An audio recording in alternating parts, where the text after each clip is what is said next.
Վարձակալություն 1 դարով կամ կեսդարյա ժամկետով, ինչ է առաջարկում Փաշինյանը թրիփի համար։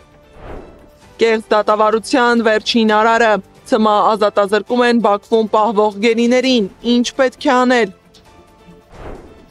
Ադրբեջանը էկոլոգիական աղետի առջև, Սևանը շարունակում է մնալ Բաքվի քաղաքական հետաքրքրության կենտրոնում։ Պաշտոնական գործընթաց, թե պարզապես լիցենզիա զրկելու դիվանագիտական թատրոն, հեծի շուրջ հանգույցն ավելի է խճճվում։ Դարերի դիմադրություն, ինչպես է մայր տաճարը պահել ինքնությունը։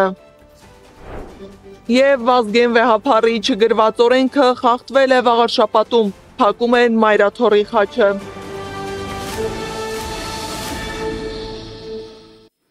Բարի երեկո հարգելի հետևորդներ, եթերում ABC Newsroom-ն է, ես Աննա Սարգսյանն եմ։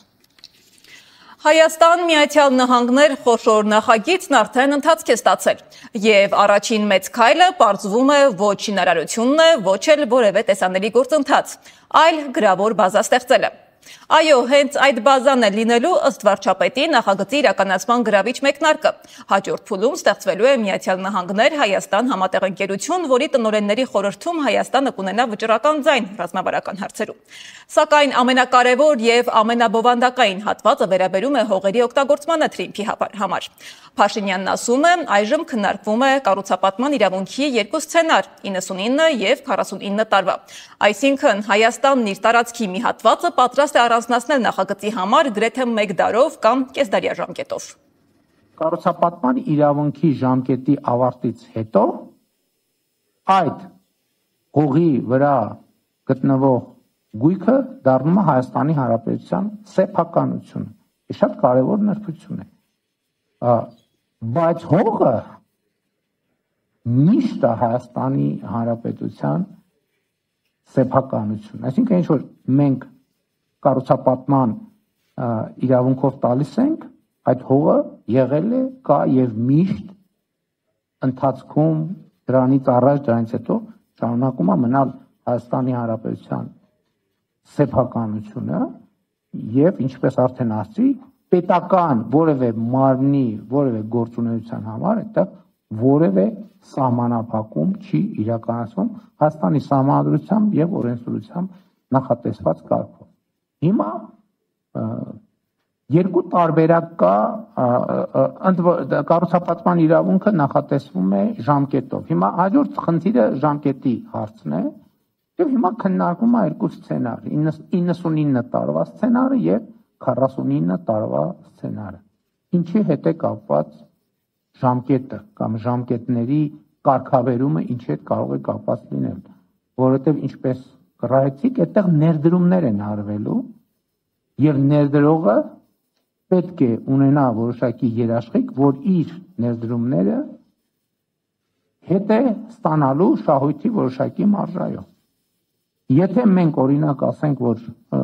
5 տարով ենք տալիս այդ հողը, ոչ մեկ ներդրում չի անի, որովհետև անիրատեսական է 5 տարում այդքան ներդրած գումարը ետ ստանալ։ Հայաստանը պատրաստակամություն է հայտնել հենց այսօր ապահովել բեռնատարների տարանցումը Թուրքիայից Մարգարայով, Կորնիձորով Ադրբեջան եւ հակառակը։ Այո, այս թեմայի հետ կապ ունի Ադրբեջանը, որովհետև ինչպես տեսնում եք, եւ երկաթուղին, եւ գազամուղ, նավթամուղ, էլեկտրահաղորդման գծեր, մենք ըստ էության, եթե խոսում ենք արևելք, արևմուտքի մասին, այսինքն մենք կարող ենք երկաթուղի կառուցել, բայց եթե այդ երկաթուղին չմիանա Ադրբեջանի երկաթուղուն, չի աշխատի այդ երկաթուղին։ Ինքը նախկինում եղել է այդ երկաթուղին եւ իրադրության քաղաքական իրադրության բերումով ընթացքում զրոյացել է եւ հետո գիտեք ինչա տեղի ունեցել։ Այսինքն նախագիծը ինքը երկում Հայաստան Միացյալ Նահանգները, բայց ընդհանուր ըմբռնումը սա պետք է մեզ որպեսզի մենք ինտեգրենք մեր նախագծերը Ադրբեջանի նախագծի հետ։ Իհարկե համատեքստում պարզ է, որ Ադրբեջանի հետաքրքրությունը Ադրբեջանի արևմտյան շրջանների եւ Նախճեվանի ինքնավար հանրապետության միջև կապի մասին է, որ էլի հռչակագրում ընդգծված է, մեր հետաքրքրությունը նաև Հայաստան-Հայաստան կապի մասին է Ադրբեջանի տարածքով, ընդ որում կարող է այդտեղ Ադրբեջանի տարածքով հետագայում բիզնեսը ինքը գուցե որոշ սցենարների նկատմամբ հետաքրքրություն առաջացնի։ Մենք Հայաստան, Ադրբեջան ասելով նկատի ենք ունենում այս քաղաքական աչքով այս երթուղիներն են կարծում, բայց այս էլ Ադրբեջան, այս էլ Հայաստան եւ այլն եւ այդպես շարունակ։ Մինչ մեր վարչապետը խոսում է թրիփ նախագծի 99 կամ 49 տարվա կառուցապատման իրավունքների մասին եւ ինչպես միշտ համոզված է, որ ամեն ինչ խաղաղության ու ներդրումների համար է, մեր հայրենակիցներին Բաքվում դատապարտում են ցմահ ազատազրկման։ Ադրբեջանցի դատախազը Արայիկ Հարությունյանի, Լևոն Մնացականյանի, Դավիթ Մանուկյանի, Դավիթ Իշխանյանի եւ Դավիթ Բաբայանի համար պահանջել է ցմահ ազատազրկում, իսկ մյուսների համար 16-ից 20 տարվա կալանք։ Կեղծ դատավարության վերջին արարը Անիա Բաղյանն է ներկայացնում։ Ադրբեջանցի դատախազն Արայիկ Հարությունյանի, Լևոն Մնացականյանի, Դավիթ Մանուկյանի, Դավիթ Իշխանյանի եւ Դավիթ Բաբայանի համար ցմահ ազատազրկում է պահանջել։ 20 տարվա ժամկետ է պահանջել Արկադի Ղուկասյանի, Բակո Սահակյանի եւ Մադաթ Բաբայանի համար։ Դավիթ Ալլահվերդյանը պետք է դատապարտվի 18 տարվա, Լևոն Բալայանը 17 տարվա, իսկ Վասիլի Բեգլարյանը, Գուրգեն Ստեփանյանը եւ Էրիկ Ղազարյանը 16 տարվա ազատազրկման։ Կեղծ դատավարության մի արարն է սա, որը կանխատեսելի էր։ Բոլորին տարբեր ժամկետներ են տրվել տպավորություն ստեղծելու համար, թե իբր անհատական քննություն է տարվել որոշումից առաջ։ Այս փաստի վրա է ուշադրություն հրավիրում Գեգամ Ստեփանյանը։ Սա հերթական մանիպուլյացիան եւ ֆարսն է եւ դրանով է պայմանավորված, որ տարբեր անձանց տարբեր պատժիչ է։ Եթե նայենք նախորդիվ, ապա կտեսնենք, որ ամեն խումբ անձանց նույն բանն է տրվել։ Օրինակ մի խմբին 6 տարի է տրվել, մի խմբին 15 տարի է տրվել։ Այս պարագայում տենց տարբեր պատժաչափեր են սահմանվել։ Բաքվում իրականացվողը դատավարություն չէ, որ այնտեղ կայացված որևէ վճիռ ընդունելի լինի կամ չլինի։ Հայաստանը պետք է բանակցի նրանց հայրենիք վերադարձնելու ուղղությամբ։ Վերջին ամիսներին մենք լսում ենք հետևյալ բացատրություն, որ խաղաղության պայմանագրի կամ գործընթացի համազեկցում այս խնդիրները ինչ որ հարուցալուծում կստանա։ Ըստ էության կարծես թե ակտիվ գործողություններ այլևս չեն ձեռնարկվում ցույց տալու, որ այս դատավարությունները շնչու են եւ այդ մեղադրանքները ավերժ չունեն այդ անձանց գործունեության հետ։ Կեղծ վճիռները բողոքարկման ենթակա են միջազգային դատարաններում, բայց Նիկոլ Փաշինյանը հայտարարել էր, որ միջազգային ատյաններից միջպետական գանգատներն ու հայցերը հետ կանչելու պայմանավորվածություն կա։ Արդյոք այս փաստը չի խանգարի գործընթացին։ Գեգամ Ստեփանյանի խոսքով անհատական հայցեր կարող են ներկայացնել, որը եւս պատշաճ քննվում է, բայց չի ունենում նույն ազդեցությունը, ինչը կունենար պետության կողմից ներկայացված հայցը, գանգատը։ Պետական գանգատները ավելի մեծ կարևորության եւ ուշադրության են արժանանում, բայց միևնույն ժամանակ կարող եմ ասել, որ անհատական գանգատներն էլ իրենց տեղը ունեն։ Կոնկրետ այս պարագայում շատ ակնհայտ է, որ տեղի ունենում մարդու ապօրինի ազատազրկում, տեղի ունեցել կեղծ դատավարություն, 1000 անգամ դիմել ենք, մենք էլ միջազգային իրավապաշտպան կազմակերպություններն էլ թույլտվություն խնդրելու, որպեսզի դիտարկում իրականացվի այդ process-ին, թափանցիկություն ապահովի եւ այլ, եւ ստացել են մերժում։ Նոյեմբերի 13-ին հայկական ու ադրբեջանական լրատվադաշտը գերիների ցմահ ազատազրկման մասին լուրերով էր ողողված։ Հայաստանում սոցիալական հարթակներում գրառումներից բացի ոչ մի ռեակցիա, ոչ մի ակցիա։ Ազգային ժողովի, կառավարության, ՄԱԿ-ի եւ պատասխանատու կառույցների դարպասների առաջ գեթ 1 պաստառ չի փակցվել։ Բաքվի կեղծ դատավարությունն ու դատախազի որոշումը Հայաստանի հասարակությանը հոգեբանորեն ճնշելու համար է նաև։ Հասարակությունը չպետք է տրվի այդ ճնշումներին, բայց այսքան անտարբեր չպետք է լինի, ընդգծում է Գեգամ Ստեփանյանը։ Հայ հանրությունը չափազանց անտարբեր է այդ հարցի վերաբերյալ։ Պահի տակ այդ հայտնվող ֆոտոների ազդեցության տակ ինչ որ մի ալիք է լինում, որ ապրումակցման կամ դատապարտման ինչ որ պահանջատիրության, հետո նորից մարում է եւ ըստ էության հարազատները մնում են իրենց ցավի հետ եւ որոշ իրավապաշտպաններ, որոնք փորձում են այս հարցը տարբեր հարթակներում բարձրացնել։ Չենք խոսում իշխանության մասին, Ադրբեջանում պահվող գերիների վերադարձով հետաքրքրված չէ նաև Հայաստանի գործող իշխանությունը։ Ոչ մի արդյունավետ քայլ չի կատարվում, կարծում է իրավական փորձագետ Աննա Մելիքյանը։ Ավելի քան 2 տարի է նրանք գերության մեջ են։ Եթե հստակ, վճռորոշ քայլեր կատարեր Հայաստանը, արդյունքն այս ընթացքում շոշափելի կլիներ։ Այլ պետք է շարունակաբար պնդենք, որ այս անձինք անկախ պատժատեսակից եւ դատապարտված լինելու հանգամանքից, ինչպես նաեւ մնացած 7 հայազգի անձինք, ովքեր Բաքվում արդեն դատապարտված են եւ 20 թվականից նրանցից շատերը գտնվում են Ադրբեջանի իշխանությունների ներքո, 23-ը պետք է վերադարձվեն, հայրենադարձվեն ու դա տեղի ունենա միջազգային մարդասիրական իրավունքի ու մարդու շրջանակներում, ոչ թե քրեական դատավարության գործիքակազմի կիրառմամբ։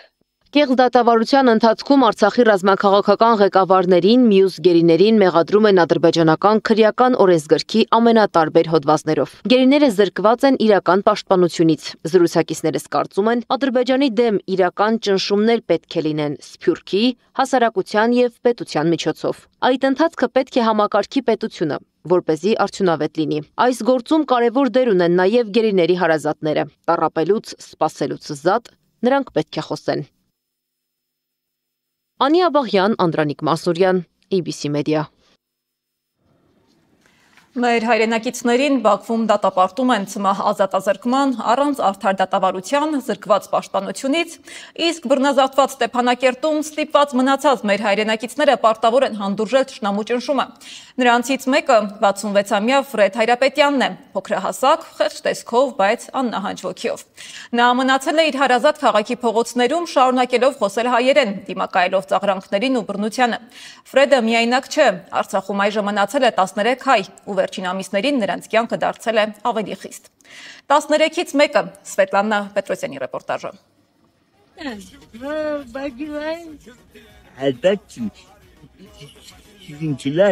Ֆրեդն է, ոչ, խոսքը ամերիկացի գիտնական Ֆրեդ Ռեմզդելի մասին չէ, այլ Ստեփանակերտում մնացած հայերից մեկի, 66-ամյա Ֆրեդ Հայրապետյանի, որի շնորհիվ Արցախում դեռ հայերեն խոսք է հնչում։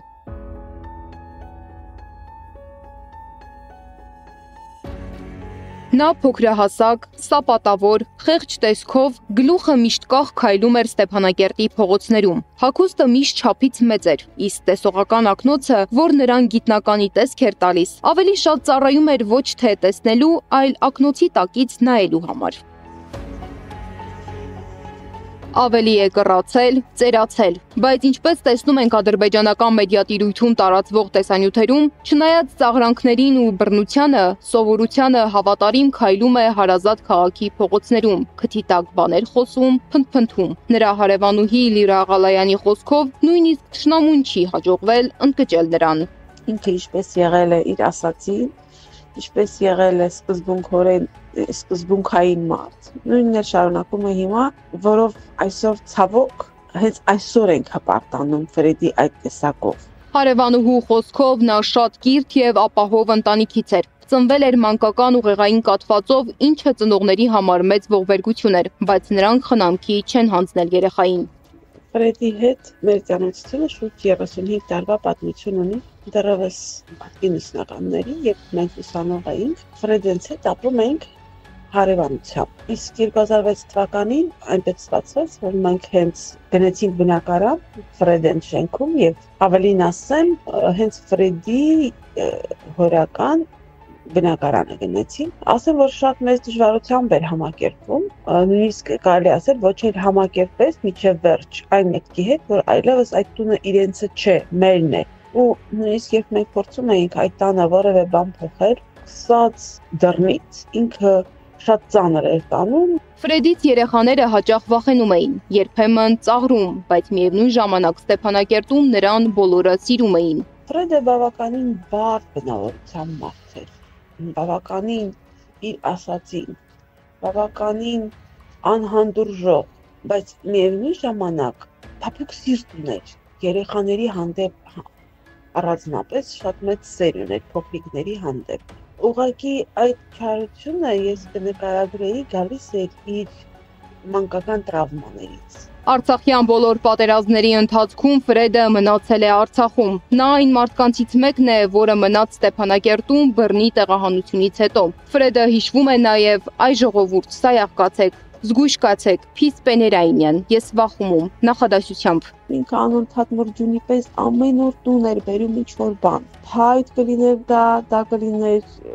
կարտոններ, դա կլիներ, չգիտեմ, ինչ-որ բաներ, որ ասում էի Ֆրեդ, այդքան ծիբիլը ինչ ես բերում տուն, ասում էի, որովհետև շատ վատ օրեր են մեզ սպասվում, զգույշ եղեք, շատ վատ բան է լինելու։ Ինքը անընդհատ այդ վերջին ամիսներին ինքը կրկնում էր, բոլորին էր ասում, որ զգույշ եղեք, վատ բան է լինելու մեզ հետ, զգույշ եղեք, չգիտեմ,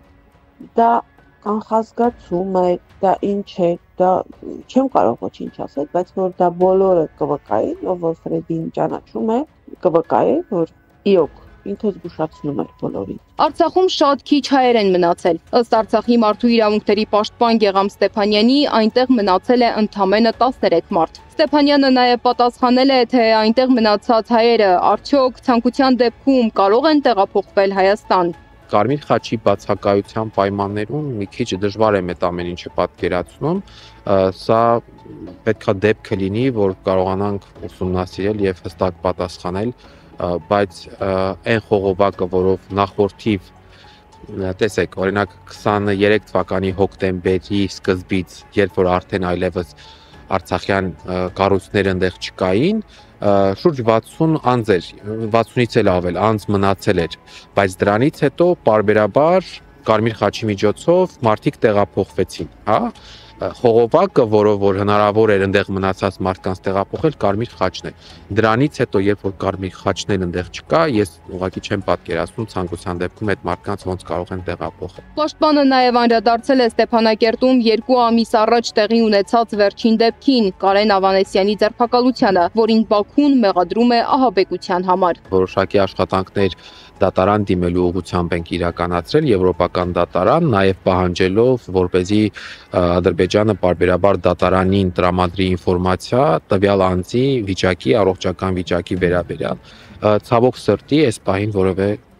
այս պահին առնվազն որևէ հստակ տեղեկություն չկա։ Ստեփանյանի խոսքով այդ դեպքից հետո երկար ժամանակ Արցախում մնացած հայերը զրկված էին հարազատների հետ կապից եւ պահվում էին ավելի խիստ պայմաններում։ Այժմ ըստ նրա կապը վերականգնվել է եւ նրանք կրկին կարողանում են խոսել իրենց ընտանիքների հետ։ Սվետլանա Պետրոսյան, Գեգամ Ղազարյան, ABC Media։ Բաքվում չեն մոռանում, որ ճնշման ամենաարդյունավետ գործիքներից մեկը ոչ միայն մարդիկ են, այլև բնական ռեսուրսները։ Ադրբեջանը Արցախը օկուպացնելուց, մեր բնական պաշարներին տիրանալուց հետո հիմա էլ հայացքն ուղղել է դեպի մեր ջրային ամենաթանկ ռեսուրսը՝ Սևանը։ Բաքուն կանգնած է լուրջ ջրի ճգնաժամի առաջ, նրա ջրի պաշարները սպառվում են։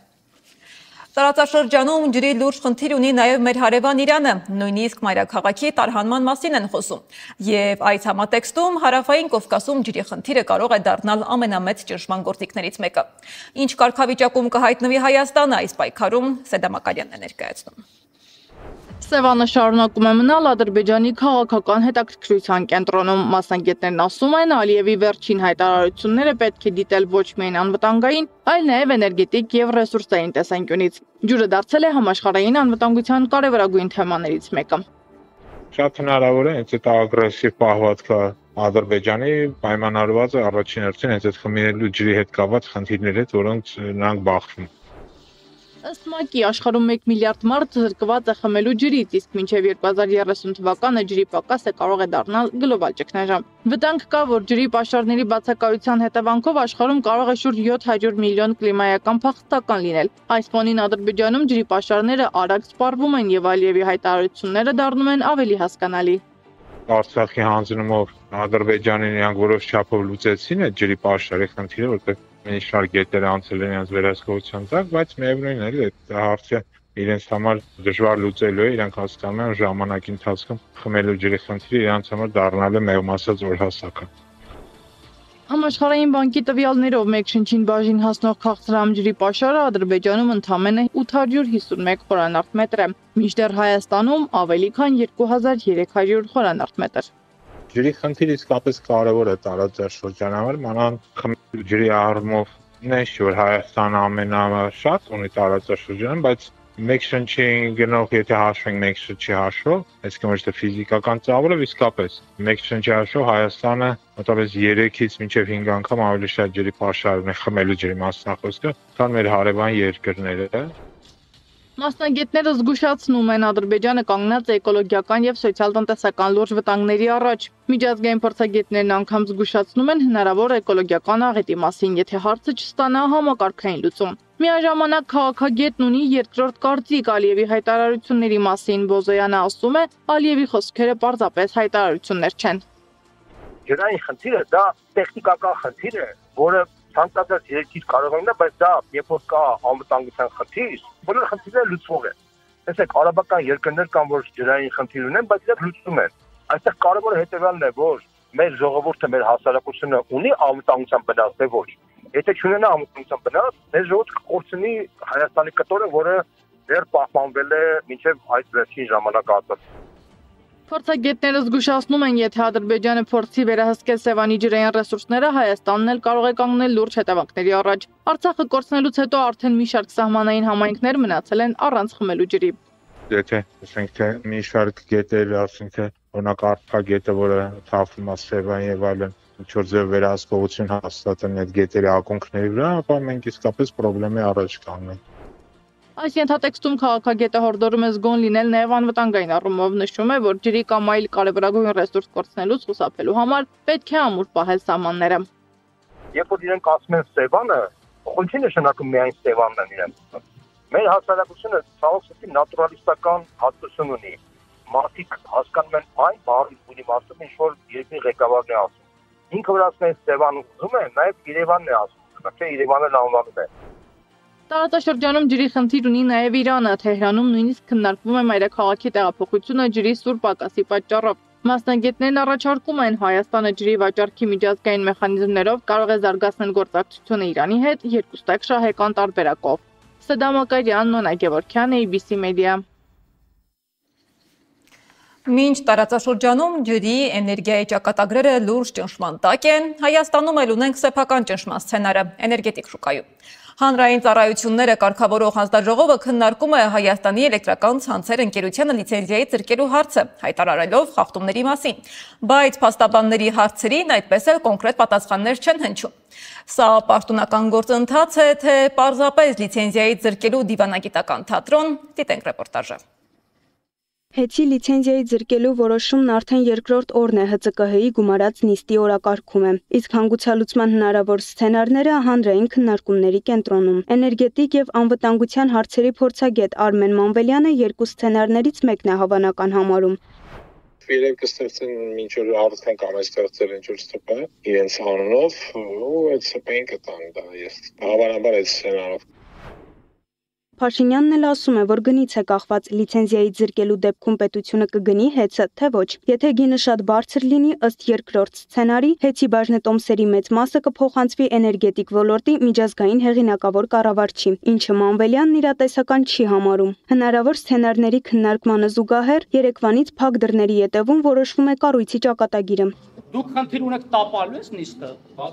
Ես հենց փոփին ժամանակով կառավարիչ եմ, թույլ տվեք իմ տեղը զբաղեցնեք մնացածը նիստից հետո։ Ներողություն խոչընդոտեք։ Հեծին լիցենզիայի զրկելու հարցով գումարված առաջին նիստը սկսվեց լարված նախաբանով։ Բեջ ուրա ձեր բեջերը հարգել եք դրանով։ Իմ հատորից բեջը ցույց տվեք դրանով թե սադիշներ։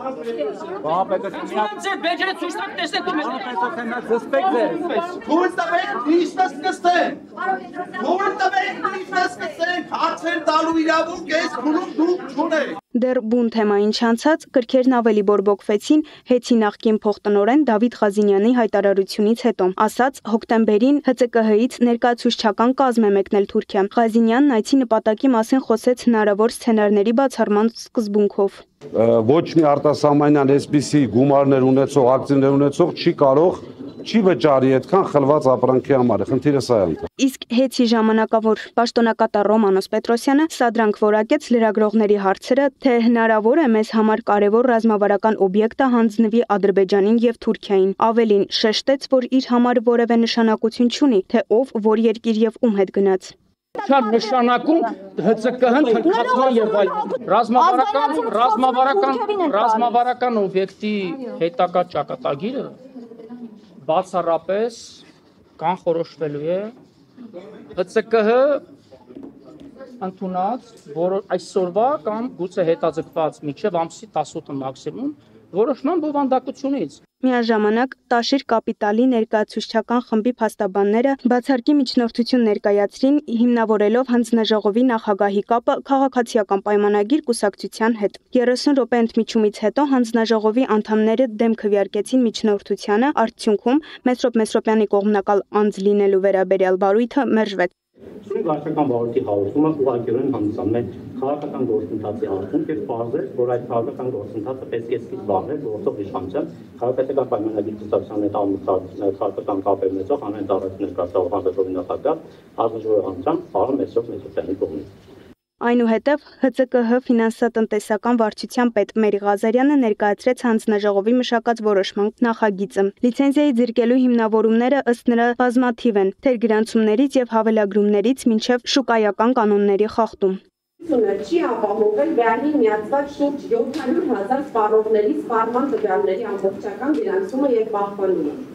Ավելին, բարույթի շրջանակում բացվել է, որ վերին փաստացի հասանելիություն ունեցած շուրջ 40 օգտատեր չեն ունեցել սահմանված կարգով տրամադրված համակարգին հասանելիություն ունենալու համար անհրաժեշտ թույլտվություն։ ՀՑԿՀ հանձնաժողովի գումարած նիստը այսօր շարունակվում է, թե երբ որոշում կկայացվի, կախված է նախագծի մանրամասն քննությունից։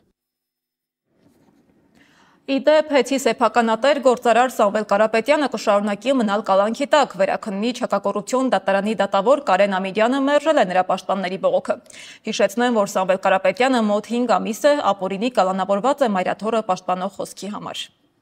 Դատարանի որոշման դեմ բողոքներ էինք ներկայացրել եւ մենք եւ դատախազությունը։ Մենք ակնկալում էինք, որ կալանքը վերածվեր անհապաղ եւ արձանագրվեր նաեւ կոչի դրվագով հիմնավոր կասկածի բացակայությունը։ Դատախազությունը պահանջում էր, որ արձանագրվեր տնտեսական բնույթի մեղադրանքներով հիմնավոր կասկածը եւ փաստացի 1 ամիս կալանքի փոխարեն 2 ամիսը։ Վերաքննիչ դատարանն անփոփոխ է թողել հակակոռուպցիոն դատարանի որոշումը։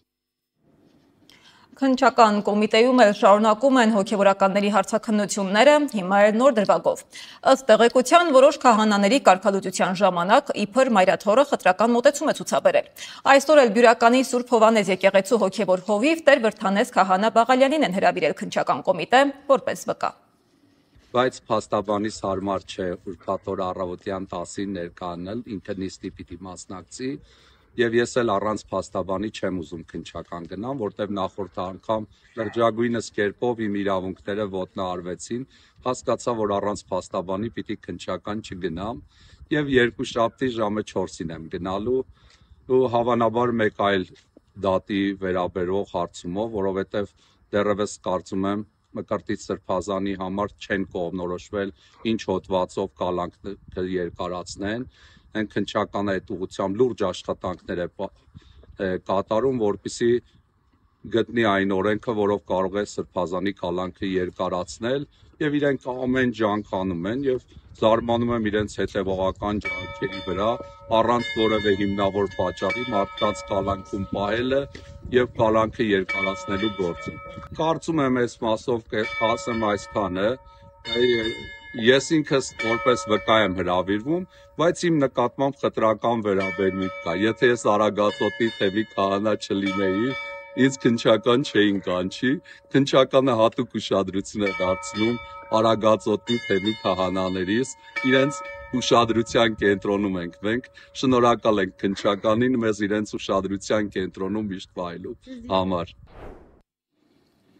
Տեղափոխվենք Վաղարշապատ։ Կենտրոնական ընտրական հանձնաժողովը հիշեցնում է, Վաղարշապատում նախընտրական քարոզչությունը ավարտվում է այսօր կեսգիշերին։ Նոյեմբերի 15-ին եւ 16-ին մինչև ժամը երեկոյան 8-ը ցանկացած քարոզչություն արգելվում է, ներառյալ սոցիոլոգիական հարցումների հրապարակումը։ Քարոզչական պաստառները կարող են մնալ, բայց նորերի տեղադրումը խախտում է օրենքը։ Իսկ քաղաքապետի թեկնածուները գործածում են վերջին ժամերը Էջմիածնի քաղաքացիներին իրենց ծրագրերը ներկայացնելու եւ համոզելու, որ լավագույն ղեկավարը իրենք են Էջմիածնի համար։ Քաղաքացիներն էլ շարունակում են թվարկել իրենց խնդիրները, հասկանալու համար, ով կկարողանա լուծել այն։ Խնդիրներից մեկը քաղաքի փոփոխվող ճարտարապետությունն է։ Վաղարշապատում որոշ բնակիչներ դեռ հստակ չեն հասկանում իրենց շենքերի հարկերը քանիսն են՝ 10, 12 թե 14։ Բայց պարզ է մեկ բան՝ քաղաքի դիմակիցը փոխվում է եւ ոչ միշտ բարենպաստ կերպով։ Բարձրահարկ շենքերը փակում են մայրաթորի խաչը, խախտվում է քաղաքի պատմական եւ հոգեվոր խորհրդանիշները եւ մեծացնում երկրաշարժի վտանգը։ Անիա Բաղյանն է գնացել խնդրի հետքերով։ Վաղաշապատ քաղաքում բարձրահարկ շենքեր են կառուցվում։ Առաջին հայացքից դրական փոփոխություն է, բայց Վազգեն Վեհափարն առաջարկել էր Էջմիածնում չկառուցել 5 հարկից բարձր շենքեր, որպեսզի քաղաքի բոլոր անկյուններից երևա մայրաթորի խաչը։ Այս առաջարկն ընդունվել ու պահպանվել է անգամ խորհրդային կարգերի ժամանակ։ Մենք հիմա գտնվում ենք Վաղաշապատի բարձրահարկ առաջին շենքի դիմաց, որը մայրաթորից հեռու է ընդամենը 750 մետր։ Վազգեն Վեհափարի առաջարկն ու չգրված օրենքը առաջին անգամ խախտվել է այս շենքի ծրագիրը հաստատելուց, կառուցումը սկսելուց հետո։ Շենքի հարկերը հստակ չգիտեն թաղամասի բնակիչները։ Մեկը 10 հարկ է նշում, մյուսը 12, երրորդը 14։ Վաղաշապատի առաջին բարձրահարկն է։ Մի քիչ խառնում են դեռ բնակիչները։ Բայց հիմա ինչ վադա, թող սարքերները ավելի սիրունա։ Ոսոր ասենք Վաշինգտոնում չեն թույլատրեմ, ասենք դե պրեզիդենտի առաջ իրանց պրեզիդենտի բանից բարձրը լի շենքեր կառուցեն, նույնն էլ ստե կարան չթողան։ Դա պետությունը պետք է անի։ Պետական մակարդակով պետք է լինի։ Իմ անձնական կարծիք ասենք առանձին մի թաղամասի վրա սարքեն, որ չխանգարի մնացածին։ Իմ համար ավելի գեղեցիկ կլիներ 5 հարկանի շենքերը։ Միաժամ, չգիտեմ, կարող է տարիքայինով եմ տենց խոսում, բայց դե ամեն դեպքում մեր փոքր Էջմիածնում երևի մի քիչ սիրուն չէր նայվի։ Քաղաքի ճարտարապետական տեսքը խաթարում են բարձրահարկերը, ընդգծում է ճարտարապետը։ Բացի այդ, Վաղաշապատը սեյսմիկ առումով ապահով չէ բարձրահարկերի համար։ Ավերածությունների վտանգը մեծ է երկրաշարժերի դեպքում։ Ինչու պետք է Վաղաշապատում 10 հարկանի Երևան քաղաքի նման կամ ուրիշ քաղաքի նման 10 հարկանի շենք կառուցել։ Այնտեղ կա գայաններ, այնտեղ կա շողոքատ, այնտեղ կա ռիթմը, այնտեղ կա ի վերջո մեծ եկեղեցին հավաք։ Ոնց կարելի է այդ շրջապատը դեռ աղավաղել այդ անհասկանալի բարձրահարկ շենքերով։ Աշխարհի մշակութային քաղաքներում շինարարությունը ճարտարապետական գործի է նման։ Այն չպետք է հակասի քաղաքի դիմագծին։ Օրինակ Վատիկանում, որ կողմից նայես, երևում է Սուրբ Պետրոսի տաճարի գմբեթը։ Բարձրահարկ գրեթե չկա։ Աթենքում շենքերը չպետք է փակեն Ակրոպոլիսը։ Բարձրահարկերը կառուցում են հեռու քաղաքային նոր թաղամասերում։ Երուսաղեմում էլ է նույն կանոնը գործում։ Այստեղ առանցքը Սուրբ Հարություն տաճարն է։ Շենքերը չպետք է լինեն բարձրահարկ եւ պետք է երեսապատված լինեն բացառապես քարերով։ Լավ կլիներ, որ Վաղաշապատը պահեր այնպես, ինչպես կա հոգևորական կենտրոն եւ այդտեղ շենքերը լինեին ինչպես կային մինչեւ մեր անկախությունը, то есть 2-3 հարկանի ոճով։ Վաղաշապատում բարձրահարկերը փակում են մայրաթորի խաչը, որը քաղաքի բոլոր անկյուններից պետք է երևար։ Փոշին եւ բարձրահարկերը ծածկում են հոգեվոր կենտրոնի խորհրդանիշը, խախտելով Վազգեն Վեհափարի առաջարկն ու չգրված օրենքը։ Անիա Բաղյան, Մհեր Դավթյան, Գեգամ Ղազարյան, ABC Media։ Հազարամյակների պատմություն ունեցող Էջմիածնի մայր տաճարը նախորդ դարերի ընթացքում անցել է հարձակումների, թալանի եւ բռնությունների միջով, բայց տոկուն կանգնած է նույն տեղում։ Պարսիկներ, թուրքեր, ռուսներ, յուրաքանչյուր հզոր ուժ փորձել է ջնջել հայերի հոգեվոր կենտրոնը, բայց մայր տաճարը դիմադրել է ու պահպանել ինքնությունը։ Այսօր էլ կան փորձեր տաճարի նշանակությունն ու արժեքը ոչնչացնելու համար, բայց մայրաթորը շարունակում է դիմադրել։ Դարերի դիմադրություն Սեդա Մակարյանն է ներկայացնում։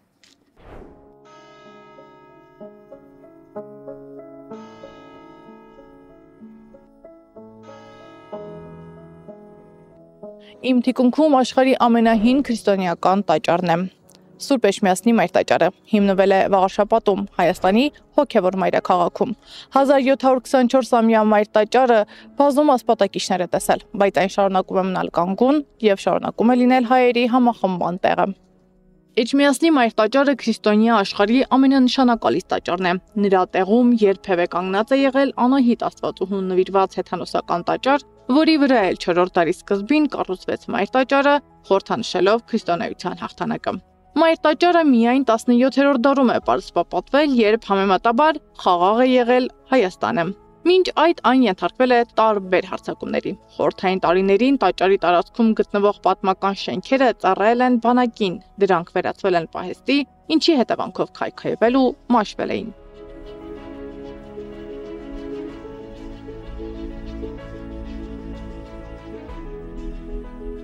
Միջնադարից սկսած վաղարշապատում տարբեր կառույցներ են ավելացել, որի պատճառով մայր տաճարն այսօր ներառում է տարբեր ժամանակաշրջանների ճարտարապետական ոճեր։ Քաղաքից պահպանվել են 17-ից 20-րդ դարի յուղաներկեր, հին լուսանկարներ։ Տարբեր կաթողիկոսների ջանքերով մայրաթորի տարածքում կառուցվել են նոր շենքեր, իսկ հները նորոգվել են, պահպանելով ինքնատիպ ճարտարապետական լուծումները։ Դարեր շարունակ այստեղ գործել են 3 կրթական հաստատություններ, որոնք դաստիարակել են ապագա հոգևորականների սերունդները։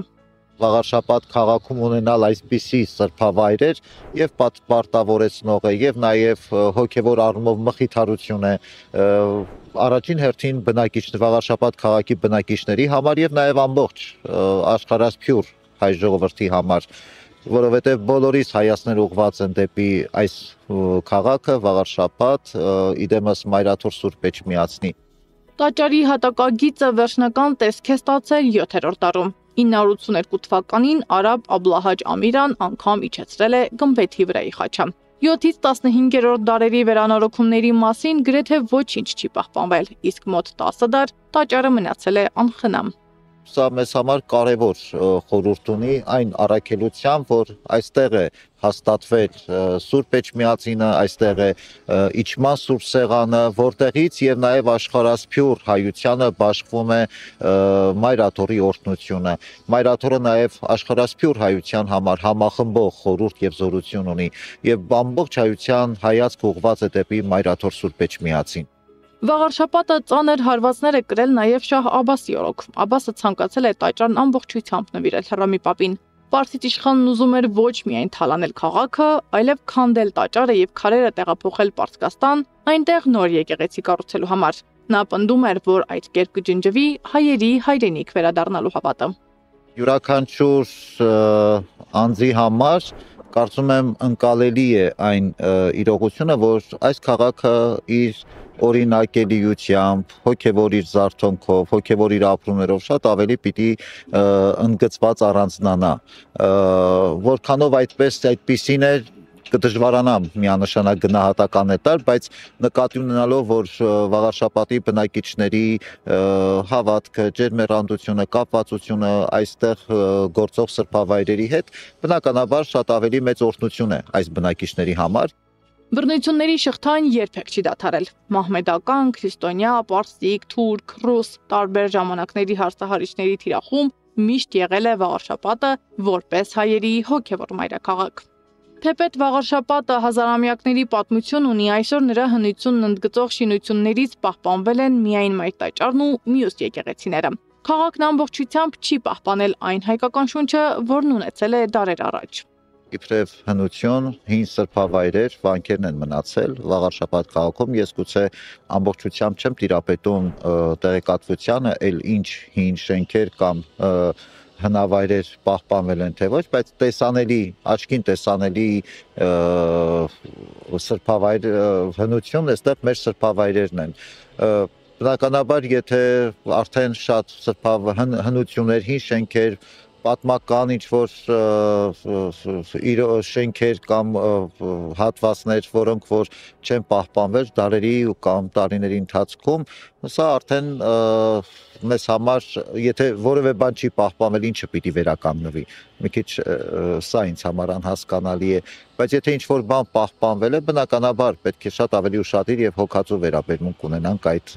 պատմական հուշարձանների նկատմամբ, բայց ինչպես որ տեսնում եք, այդ պատմական հուշարձաններից սրբավայրերն են մնացել այստեղ։ Վաղարշապատի քրիստոնեական կոթողների երկրորդ կյանքը սկսվել է Հայաստանի անկախացումից հետո։ 2001-ին քրիստոնեության ընդունման 1700-ամյակին մայր տաճարը հիմնովին վերանորոգվել է Գալուստ Գյուլբենկյանի եւ Ալեք Մանուկյանի միջոցներով։ Հաջորդ մեծ ծավալի աշխատանքներն սկսվել են 2012-ին եւ ավարտվել միայն 2024 թվականին։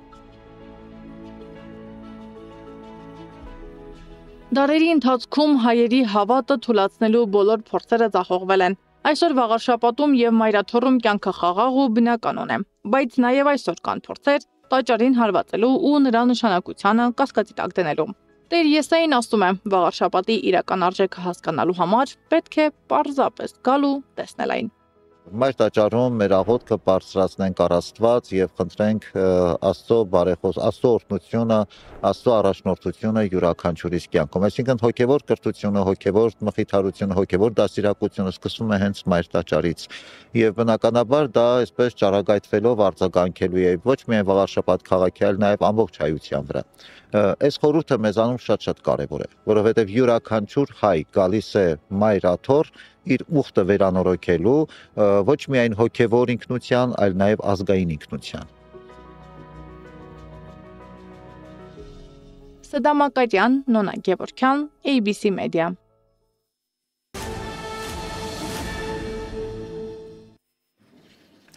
Տեղափոխվենք Երևան, շուկայի վերահսկողության տեսչական մարմինը վերահսկողական միջոցառումներ է իրականացրել City ընկերությանը պատկանող սուպերմարկետներում և հայտնաբերել վտանգավոր խաղալիքներ։ Պարզվել է, որ սլայմեր տեսակի արջուկ, հրեշ և միաեղջյուր անվանումներով վաճառվող խաղալիքների բաղադրության մեջ կան երեխաների առողջության համար վտանգավոր նյութեր։ Տեսչական մարմնի ղեկավար Արմեն Կոտոլյանը տվել է համապատասխան հանձնարարականներ արտադրանքի իրացման կասեցման, վաճառքից հետկանչման և ոչնչացման վերաբերյալ։ Տեսչական մարմինը հորդորում է բոլոր սպառողներին, ովքեր ձեռք են բերել վերոնշյալ խաղալիքները, կապ հաստատել տեսչական մարմնի հետ և վերադարձնել դրանք երեխաների առողջության համար հնարավոր վնասներից խուսափելու նպատակով։ Վտանգավոր խաղալիքների թեմային մեր խմբագրությունն անդրադարձել էր նախորդ շաբաթ, բայց պարզվում է, դրանք դեռ շարունակում են վաճառվել։ Դիտենք ռեպորտաժը և շարունակենք։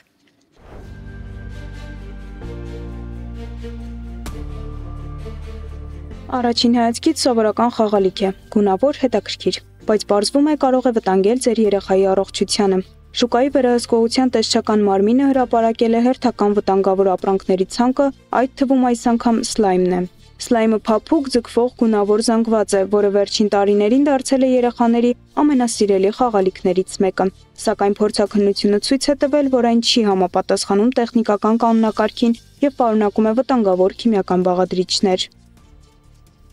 Հորդորում ենք բոլոր սպառողներին, ովքեր ձեռք են բերել նշված տեսակի խաղալիքները, կապ հաստատեն տեսչական մարմնի հետ և վերադարձնեն դրանք, հետագայում երեխաների առողջությանը հասցվելիք վնասներից խուսափելու համար։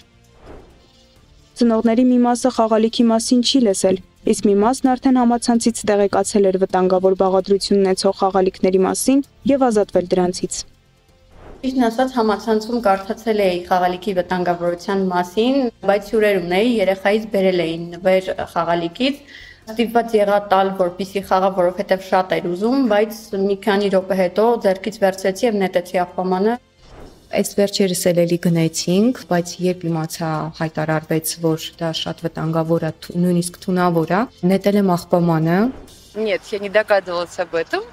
Չգիտեի այդ մասին, բայց քանի որ արդեն իմացա, ավելի զգուշորեն կմոտենամ խաղալիքների ընտրությանը, անպայման կուսումնասիրեմ բաղադրությունը և չեմ գնի, եթե այն ունենա վատ բաղադրություն։ Хороший будет вредить здоровью ребенка. Խաղալիքը, որ խաղում են քիմիական նյութերով պատկերված, ես շատ անգամ ուշադիր եմ, որ հանկարծ երեխան հանկարծ բերանը չտանի։ Եթե բերան տանի, շորերը կեղտոտելը լվանալը ուրիշ բան է, բայց եթե ձեռքերով խաղա ու հանկարծ երեխա չես կարող արգելել ու բերանը տանի ձեռքը արդեն քիմիական վտանգավոր։ Բնականաբար, երբ որ մենք գնում ենք եւ մենք դա պահանջում ենք նաեւ ծնողներից, որ երեխաներին գնեն էկոլոգիապես մաքուր, ոչ քիմիական նյութերից պատրաստված, հատկապես կան մի շարք խաղալիքներ, չեմ ուզում անվանել ինչպիսին, որոնք որ դրանք եւ վտանգ են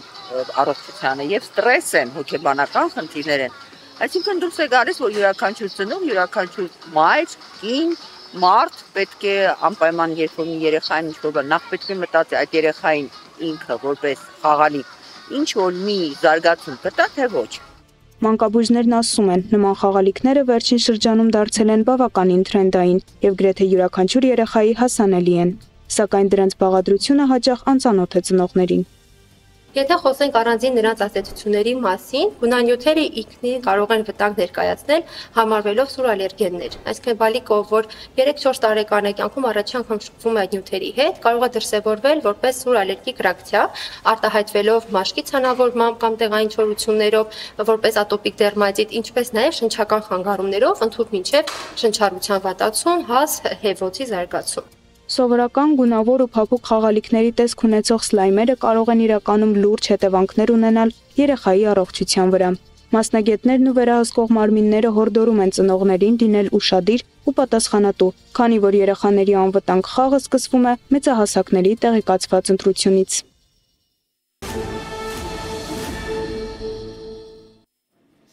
Տեղափոխվենք Եվրոպա։ Գերմանիայի կոալիցիոն կառավարությունը քաղաքական ուժերի միջև ամիսներ տևած վեճերից հետո համաձայնեցրել է զինվորական ծառայության նոր ծրագիր զորքերի թվաքանակը մեծացնելու համար։ Նոր պլանը պարտավորեցնում է 18 տարեկան բոլոր տղամարդկանց լրացնել հարցաթերթիկ զինվորական ծառայությանն իրենց համապատասխանության վերաբերյալ, իսկ 2027 թվականից անցնել բժշկական զննում։ Սպասվում է, որ օրենսդիրները նախագծի վերաբերյալ քվեարկությունը կկատարեն մինչև 2025 թվականի վերջը։ Այս տարվա սկզբին Գերմանիայի պաշտպանության նախարարը զգուշացրել էր, որ 4 տարվա ընթացքում ՆԱՏՕ-ն պետք է պատրաստվի Ռուսաստանի հնարավոր հարձակմանը։ Իսկ Ռուսաստանի անվտանգության դաշնային ծառայությունը կանխել է ռուս բարձրաստիճան պաշտոնյաներից մեկի դեմ ահաբեկությունը։ Հատուկ ծառայության տվյալով պայթյունը պետք է տեղի ունենար պաշտոնյայի մերձավորներից մեկի գերեզմանի մոտ։ Գործի շրջանակում կա 3 ձերբակալված, այդ թվում 1 ներգաղթյալ Կենտրոնական Ասիայից։ Սկանդալային բացահայտումներ են Միացյալ Նահանգներում, մինչ Թրամփը զբաղված է աշխարհի կոնֆլիկտները դադարեցնելով, իր անվան շուրջ են սկանդալների հայտ գալիս։ Միացյալ Նահանգների դեմոկրատ կոնգրեսականները հրապարակել են սեռական շահագործման նպատակով մարդկանց թրաֆիքինգի համար մեղադրված ու ազատազրկված ամերիկացի ֆինանսիստ Ջեֆրի Էփշտեյնի նոր էլեկտրոնային նամակները։ Դրանցում ի թիվս այլնի ասվում է, որ Միացյալ Նահանգների նախագահ Դոնալդ Թրամփն իմացել է աղջիկների մասին։ Հրապարակել են այլ նամակներ եւս, որոնցում նշվում է, որ ֆինանսիստը ցանկացել է Թրամփի մասին ինֆորմացիա տրամադրել ռուս պաշտոնյաների։ Ջեֆրի Էփշտեյնին ձերբակալել էին 2019 թվականի հուլիսի 7-ին։ Մեկ ամիս անց նրան մահացած են գտել Նյու Յորքի բանտում։ Մահվան պատճառն ինքնասպանությունն էր։ Այս ժամի համար առանձնացրել էինք այսքանը, շարունակեք հետևել մեր հրապարակումներին, բայց չթողնելու համար ամենակարևոր ու թարմ լուրերը։ ABC լուրերի հաջորդ թողարկումը ժամը 21-ին է։